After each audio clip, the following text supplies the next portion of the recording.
In fact, it is a very beautiful way to reference, because we have persons in power today who at some point were freedom fighters and standing for democracy.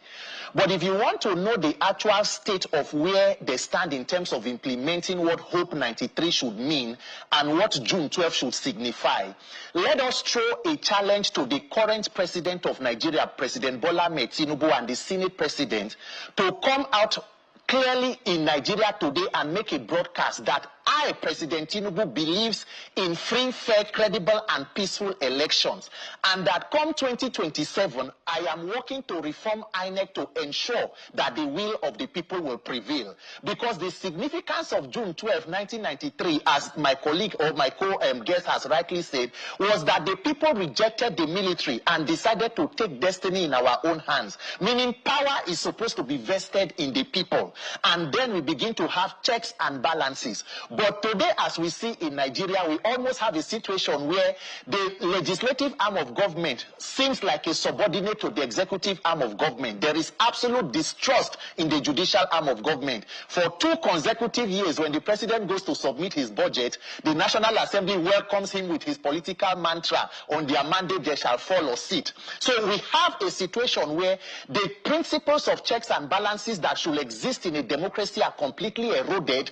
Fighting the corruption that should be the bane of the day have been pushed to the side. And in the words of one former national chairman, when you come to our party, your sins are forgiven. There is almost no opposition party as it is today in Nigeria, and it's almost impossible to register a new one. So every politician and everybody wants to defect to the ruling party. In fact, the current Senate president was quoted to have said that as at 2027, there may be no opposition in his own state. So you now ask yourself the question, what exactly was Hope 93? What are the templates to implementing and getting a democracy that is viable? Is it a democracy without opposition? What is the opposition in the home state of the president in Lagos State, where he was a former governor and has been de facto leader for more than 20 years and counting? So when you look at the entire fiasco and scenario, you will see that there is a great level of mischief amongst political class in Nigeria, where we want to celebrate a day but fail to hold ourselves to the dictates and the principles of that day. Imagine someone who is a core Muslim telling you that I do not believe in the 5 pillars of Islam, I do not believe in the prophet, the holy prophet Muhammad, or a Christian telling you I do not believe in Jesus Christ.